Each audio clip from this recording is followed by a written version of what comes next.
about new acquisitions as soon as you wake up. Come up. There's been a lot of good finds lately. Yeah. I'm only like scratching the surface on here, but I want to make sure I'm saving stuff for later. Of course, you only shop at my store, so I already All know. right now. Yeah. Right. I know nothing surprises you right now. Although I think I probably have some things that I got while I was in Boston that I haven't brought up yet that you don't know about. Maybe. We'll see. But this is all stuff I've gotten like since the summer, but mostly like really recent stuff. Yeah, everything I'm showing is stuff I've gotten in the last month, pretty much. Yeah. Like one of them I got yesterday. Nice. Let's see it. Who's starting? I don't know. Let's see yours. What do you got? Salt and Pepper. Oh, Sonny wait. Stitt and Paul Gonzalez. Is that the one you were playing when I was in last? No. No. It's a different one. Oh shit! Look at that. I found this last weekend. 1964 on Impulse. One of the really nice Impulse covers with the gatefold, the big heavy stock. Yeah. Killer record if you like sax. These are Yeah. two of the biggies, you know. I don't know Paul Gonzalez. He check him out. was a biggie. Hmm. Very very known voice in sax, you know. But Cool. Sonny Stitt, of course, I would put man. right up there with Coltrane. I mean, he's amazing. He's one of those guys that had a really distinct voice, you know. Yeah. So I look for these Impulse Jazz. This is it's good. It's A52, so it's a mono. And this stuff is right up there with the Blue Notes or any of the other stuff from that period. You know, really high quality pressings, high quality covers. But yeah, you heard the other Sonny Stitt. This one's like two of them, you know. You're right. Great stuff. Sweet. So Impulse Jazz 1964. Let's see. I'm gonna bring up. This is probably the one I got. This is probably the oldest one I have of what I'm bringing up today. But this is really cool. I don't think I brought this one up. Did I bring this one up? I don't know. This is I don't think so. Andrew Hill. Speaking of killer sax players. Yeah, one of my favorites. Look at this band. So Andrew Hill, so he's the leader. He's maybe lesser known if you're not really deep into like avant-garde stuff. Joe Henderson, obviously, he's pretty big. Richard Davis, who's a local cat, and he was on like Out to Lunch, and what else was he on? He was on a lot of records. A lot of Miles Davis stuff. Was he really? I think so. Maybe earlier, yeah. Roy Haynes, who had been, I mean, he was around since like Charlie Parker, and then was, like recording in the 80s with Pat Metheny, and like he's played with everybody. So he's, and I think he played with Coltrane too. I mean, Roy Haynes played with everybody. He was like, if like a very specific so Richard drummer. Davis. Yeah. So played this with is everyone. Yeah. So this is a cool record. He's the head of the bass department at UW Madison. Right. Is he still? I don't know. I haven't heard that he has retired or anything. Yeah, we probably would have heard about that. When I lived in Madison, I used to go see him at clubs a lot. Look at these guys. There was a club downtown where he would just come in sometimes on a weeknight and just sit there with his bass and play, and I'd sit right in front of him. Yeah, it was great. Yeah, he's got a big sound. Yeah, so this is on this is the Tone Poet. This the famed Tone Poet series, yeah, which I think might be the only one of them that I have. But yeah, it's a really great sounding record. Very clear, very in your face, and the music is really interesting. I think I talked about this one, but I don't know. I thought it was worth bringing up again. Andrew Hill had some great stuff. I Yeah. think a lot of it was on Blue Note in the I early days. think so, yeah. He kind of he seems almost like a weird choice for Blue Note, but it's still the ensemble playing I think Well, they were is Blue kind Note of was in trying line to with that. step out a little bit. Yeah, You know, yeah. he was on the outside. Well, You know, speaking of yeah, ooh, I might have to bring that up. Okay, so I never mind. just got this one yesterday. Big Bill Broonzy, Oh Big Bill's wow. Blues, 1958. I had this really cool collection come in. The vast majority of it was hammered. You know, it was a Hmm. barn collection. Yeah.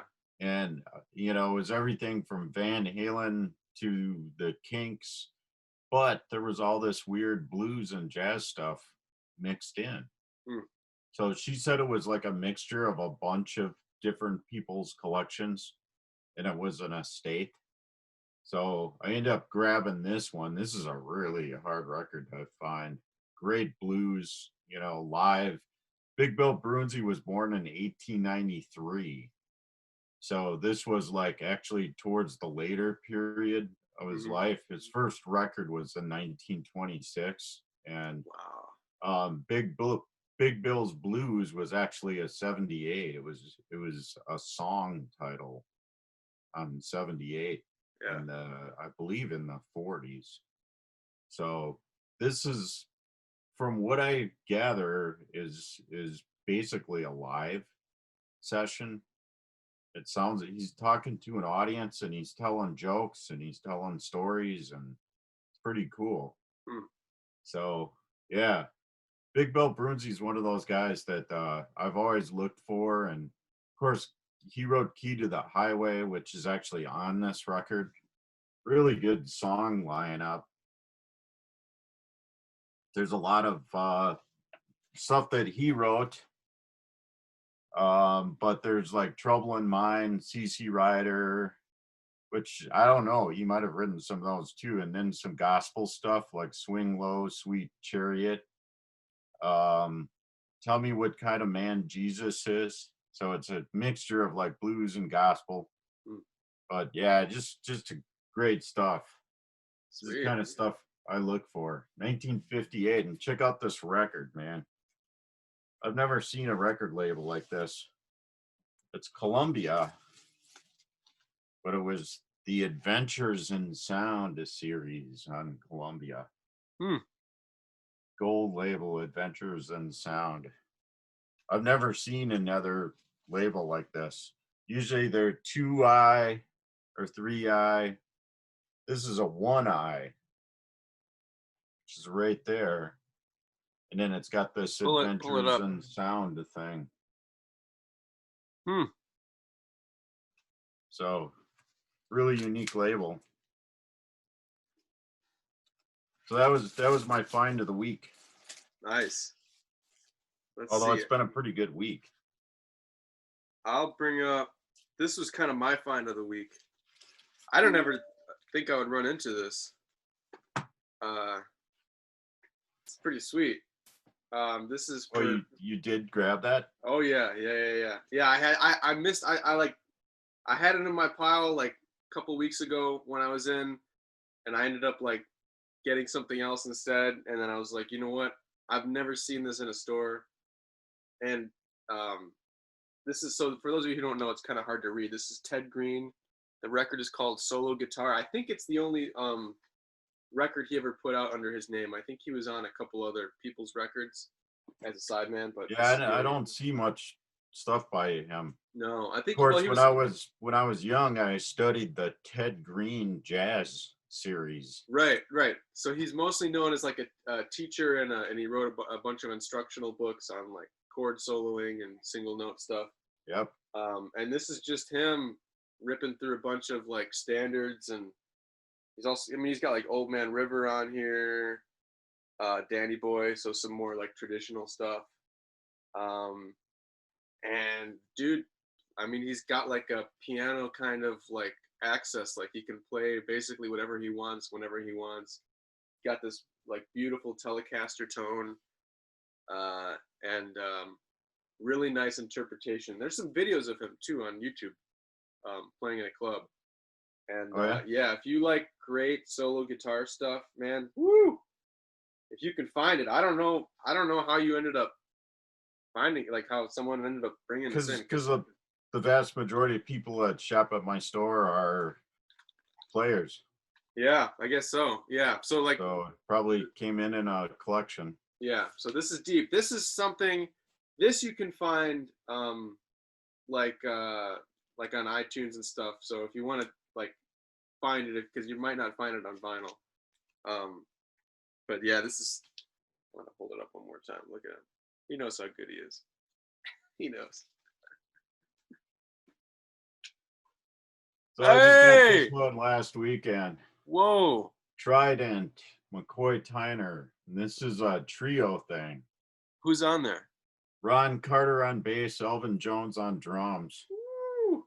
And he plays a little bit of Kodo too. You know, he was a master Kodo player. I didn't know that.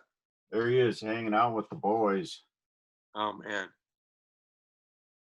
Yeah, I picked up a couple What is of Elvin McCoy wearing? Tyner things. Elvin's got like a full like yellow suit going. Yeah, you need to get one of these Woo! like yellow bodysuit kind of things. That's slick. So this is on the Milestone label, which was a division of Fantasy Records. That was sort of their jazz division at that point. This was 1975. So yeah, great McCoy. He's one of my all-time favorite piano players, and I love Alvin Jones, you know, as a drummer. Yeah. Him and Billy Cobham, and yeah, I mean, Tony. They're the guys, you know. Oh yeah. So yeah, I was happy to run into this. It was one of the few McCoy Tyner things that I didn't have. So he put out some cool stuff in the 70s. I think that maybe gets overlooked a little bit. Yeah, most of it was on this Milestone label too. Let's see. Here, I'll talk about speaking of great piano players. This I was very excited to find. This is Herbie Hancock. Look how happy he is. And this is VSOP, which I think is kind of brandy. I think I did some research. I think it just means like brandy that's aged well or something like that. So I think he's referring to his career. Very special something. Yeah. So this record, he had a couple records that were put out under VSOP, which came out later. This particular album is from a live concert. And you can see there's 3 different groups on here.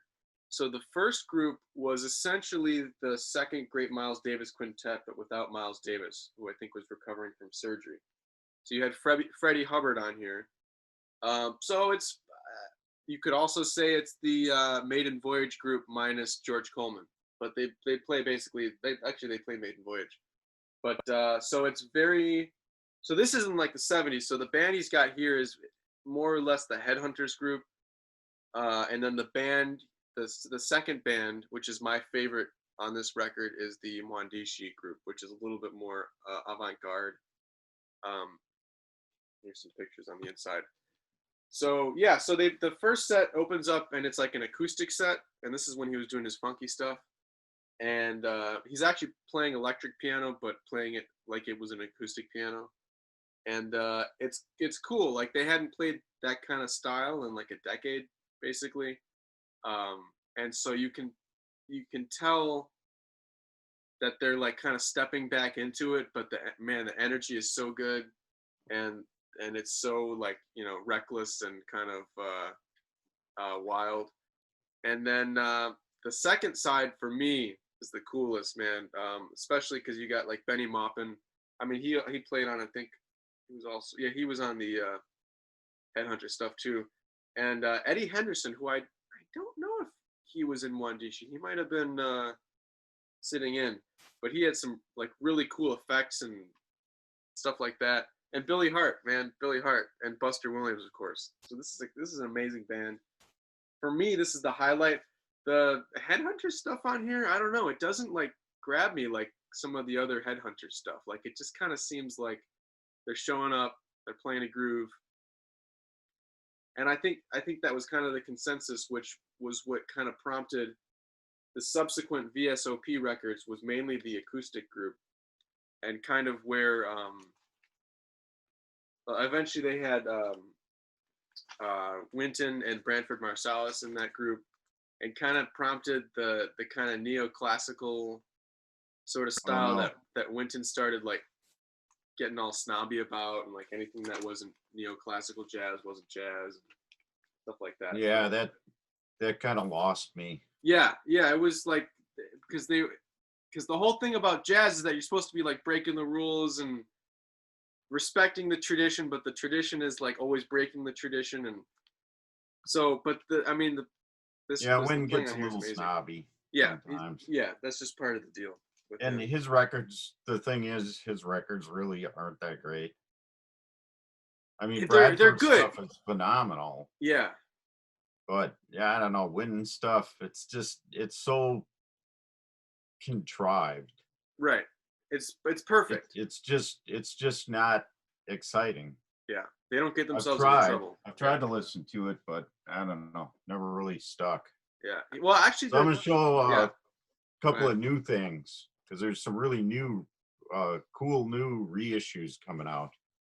This is one that was kind of a grail for me. Masters of Reality, self-titled.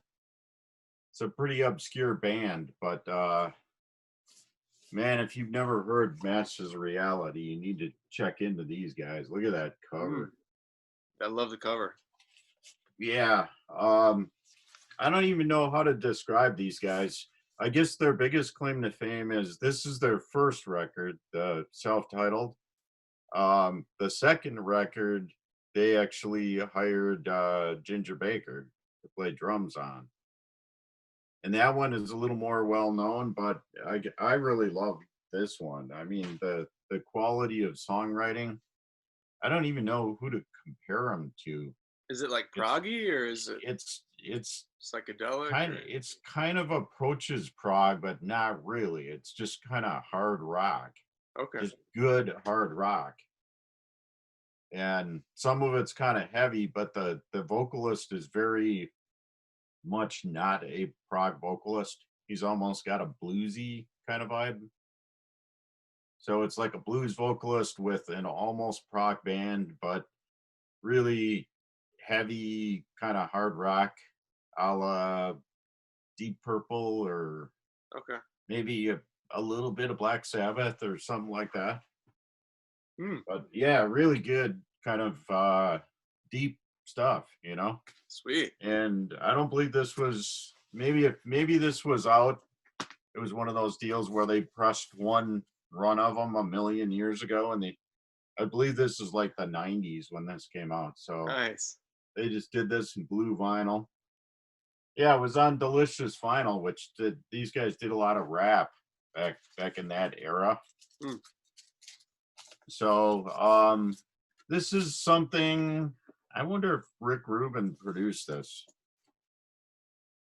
I wonder if that's why I like it. I never really thought about that. It's kind of like a lot of the bands that Rick Rubin has done. Sure. Let's see if it says anything. Yes. There That's you why I go. like it. Wow. It's produced by Rick Great Rubin. ears. Yeah. Sweet. So I like everything Rick Rubin does. I can even listen to rap music if he's somewhere back there, Yeah. you know. He's done everything from Neil Diamond to the Dixie Chicks to you know, the Red Devils, which was a blues record, a live blues record, if you can believe that, to a lot of rap and, you know, the obvious stuff, Johnny Cash. Right. And I love it all. I just love the production quality of what he does. So, yeah, Masters of Reality self-titled. It's out there. Sweet. Get it. Let's see. I'm gonna switch up. Yeah, I'm gonna switch up what I was originally gonna do because I got to bring this up because this is pretty unbelievable that I found this. Uh, my boy Cecil Taylor. He's the cat.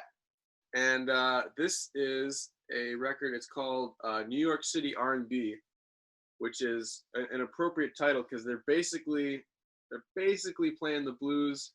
But if you didn't know to listen for it as the blues, you wouldn't really recognize it. Like they're playing. Trying to think of what the. Cecil's out there. Yeah. So I think Things Ain't What They Used to Be, I think, is an Ellington tune, but I think the rest of them are by Cecil. You have Nat Hentoff writing the liner notes, who was a really prominent, probably, I would guess, one of the few jazz critics that was actually, like, friends with the jazz musicians. Like, he actually understood the music. And, like I was reading about, I'm trying to remember, like Herbie Nichols, I think, and he was like one of the first people who like actually like got what he was doing. Like, so he was like he wasn't like just like a snobby like kind of critic. He was like, he understood the musicians to a certain extent. So he wrote, so he interviews the bass player Buell Neidlinger, who's really, really amazing. I think probably the bass player who played with Cecil the most. You also have Archie Shepp, saxophone player who played with Coltrane. Clark Terry, which was kind of surprising. He was, I think, strikes me more of as a traditional player, but I haven't listened to that much of his stuff. Roswell Rudd, Steve Lacy, Charles Davis, Billy Higgins, who I believe played with Ornette, I think. Yeah, see, Clark Terry is kind of the outcast there. Right, He's like the old guy. Yeah. And Billy Higgins is important as like an innovator of a drummer who didn't always play in 4/4. He kind of would move the time around. And Dennis Charles, I think, was the other drummer on this record. So, yeah, when people hear Cecil for the first time, I think people can get freaked out because it kind of just sounds like he's going like this on the piano. But if you listen to what he's playing, there's like some serious music in there. It makes sense. You just have to like give it some time and attention. And his energy is like unbelievable. So if nothing else, listen to it for the energy. I don't know if you're gonna find one of these. These are like I don't see his records ever, pretty much. So well, you got to come to my store. Yeah, this is the only place I've seen it, but this is the only one I think I've ever seen in all my time looking for records. So this is another new thing that I just picked up, and I don't buy a lot of new stuff, but boy, I love this. Steve Earle and the Dukes. Oh, okay. Ghosts of West Virginia. Steve Earle doing kind of coal miner oriented songs. Devil Put the Coal was the one that I heard on a show on WRT in Madison. Boy, great stuff. John Henry was a steel driving man. Time is never on our side. It's about blood. If I could see your face again, Black Lung. A mine. Yeah, it's all coal miner. Oh my gosh. Stuff. Sounds like There a real uplifting listen. Yes, Steve in all his glory. Oh man. But it's with the Dukes, and as usual, his songwriting is brilliant. Excellent band, really gritty, and Steve is like really pushing the vocals on this. So I really love it. I like it, everything Steve Earle does, but I think this is one of the best things he's done for a while. He's done a lot of good stuff. He did the Guy Clark thing. He did the Townes Van Zandt record. But yeah, Ghosts of West Virginia. Ghosts of West Virginia. A unique political statement by Steve Earle. Nice. All right, I got another one. That's this was very exciting to find. Also found it at Kenn's. Dun, dun, dun. Record cover alone. I mean, one of the coolest record covers of all time. I feel like it's very simple, but it's got got some real power to it. Very evocative. The back is also pretty, stripped down. Yeah, it's one of the best solo Jerry records for Yeah, sure. it's great. It's yeah. So the Jerry Garcia, if you weren't paying attention, the Jerry Garcia band, which is different than the Grateful Dead. It's a little tighter, I would say, a little more A little more jazz isolated. influence Yeah, here yeah. and there. Um, yeah. His voice is so, and his guitar playing are both so soothing. Like every time he comes in, I'm just like, that's the guy. You know. Some of the stuff on here kind of reminds me a little bit of what's on like Blues for Allah. Like he's got Love in the Afternoon, which is kind of a reggae sort of thing, Caribbean oriented, which you have on Blues for Allah, and nice production. And yeah, it's cool to hear him in a different setting where he's. I mean, it could be argued that he's kind of the focus in the Grateful Dead, but here, like the whole band is kind of oriented towards him, versus in the Grateful Dead, it's like a kind of democratic sort of organization. Um, and yeah, everybody plays great on here. The grooves are really good. Um, yeah, this one's a little bit beat up, but it plays pretty nicely. You see, you have some tape on the bottom of the album, but it plays pretty nicely. Yeah, I was super excited to find this one, Jerry, the guy. Good record. Yeah. So I just picked this up last weekend. This is a really unique one. Paco de Lucia. Ooh, wow. And it's called Almarema. And this is on a Japanese label. And what's really unique about it is it's 45 RPM. The whole So like it's a full size LP, or is yeah. it? So the fidelity is incredible. So it's yeah. It's on Philips Japan. That's really interesting. Yeah, it's a great record. I love Paco de Lucia. Was the for anybody who doesn't know who he was the king of flamenco guitar. We've talked about him, but we haven't had any of his records on our show. Yeah, he died of a heart attack. I don't know, 5-6 years ago, something like that. But yeah, you don't see his records in the U.S. No, I look for them all the time. I just ran into this in the wild. Yeah, this is pretty intense stuff to just find laying around somewhere. Yeah. So, actually, yeah. The records of his that you do find are usually like the ones with Al Di Meola and John McLaughlin. Right. Did I ever tell you the story about one of my teacher's friends was working in the same studio as when they were recording that? Really? Yeah, one of my teachers, Dave Fuzinski, had a friend who was, Which think it was which one? What? Which one with Paco de Lucia and El Di Meola? I don't know which one. It must have been after they were going for a while, and you'll understand the why. most known one, I believe, is the live one. Yeah, no, it was one of the. I mean, it was one of the studio ones, but so it was it was in one of those. It was in like a building where they have like multiple studios, but then there's like a connecting room to them. So it was like late at night. I think the guy must have been mixing or something, and he comes out and he sees Paco de Lucia. He's like slipping up some pudding, and he goes, "Oh my gosh, you're Paco de Lucia." He goes, "Yeah, yeah." He goes, "It's such an honor. Like you're like one of my favorite guitar players. I'm so excited to meet you." He's like, "Yeah, yeah. Well, nice to meet you too." He's just like really going at it, and he goes, "So what are you doing?" He goes, "This is Al's." He was eating Al Di Meola's pudding. So that tells you it probably must have been like a couple records in. Yeah. Because there was quite a bit of competition going on in that group.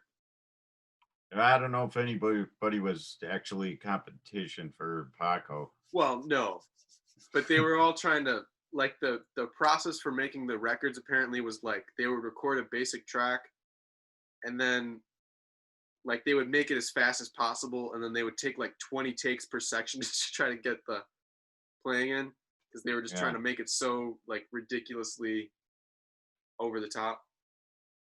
How many records did you do? Did you do 7 records?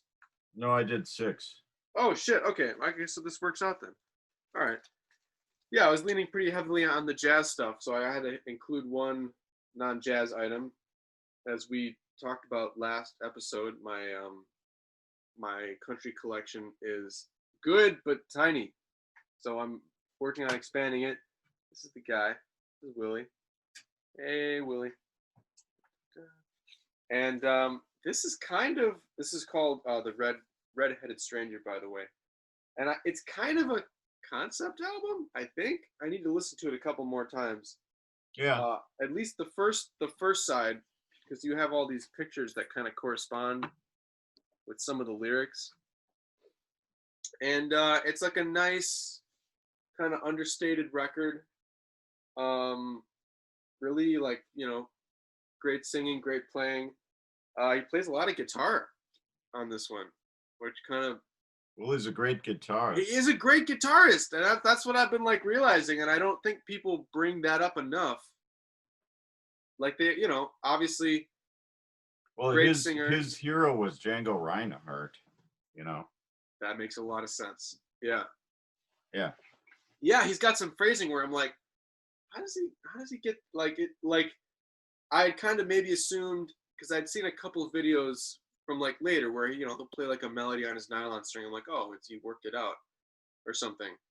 But the stuff he plays on here is not something of a guy who just like picks up a guitar and he's like, oh, I think I'll maybe play a melody. Like, he plays some serious phrases on this shit. Excuse me, he plays some serious phrases on this.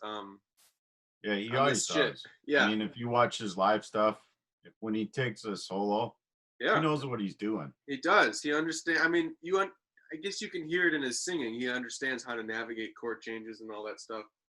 So, yeah, this is a cool record. It's got the song Blue Eyes Crying in the Rain, which I don't think he wrote, but I love his rendition of it. You cannot read the lyrics on here. They're like impossible to read cursive, but it's on. You have to blur your eyes. Yeah, you have to like go like this and then tilt your head and then smoke whatever he was smoking. And but yeah, there's a lot of instrumentals on here too. So yeah, this is a great, you know, like a great record. I mean, obviously we're talking about records, so we're listening to them all the way through. But this is a good one to listen to all the way through, for sure. Willie, what a guy! All right. Well, that's it. This was a short show. Yeah, how long have we been? Oh wow, yeah, we kept it pretty low. I'm sure some of these will come up again if they ever end up being, you know, relevant to a future topic. We can maybe go deeper into the musical aspects of them. But yeah, so I keep forgetting. I want to plug, you know, tell people to subscribe at the beginning of the podcast. People, listen to me. This is me grabbing you by the shoulders. If you like what you're doing, you got to subscribe to the channel. Look at me. Okay. So subscribe. So aside from that, let's say you're a big record fan. You got a decent collection. You got a decent sound system. Oh, also, I got to show off my sound system real quick. Don't look at my room. Just look. There we go. I just got a amp for my sound system, which is amazing. It's a Rogue Audio Sphinx. I got sidetracked. If someone has a nice record collection, but they don't have any new acquisitions like we were just showing off now, Ken, what do? Where do they go? Who do they seek out? Come down to Paramount Record Shop, 402 East Main Street, Watertown, on Friday or Saturday. The bins are full. I just got 2 collections in this week. Nice. I mean, there's so much cool stuff down there right now. It's hard. Yeah, it's hard to decide what to walk out with because, like, there's cool shit in there. There's some. It's not like a seriously cool normal stuff. record shop where you see a couple of cool things. Right. There's tons of cool stuff, Yeah. and we keep getting cool stuff. Yeah.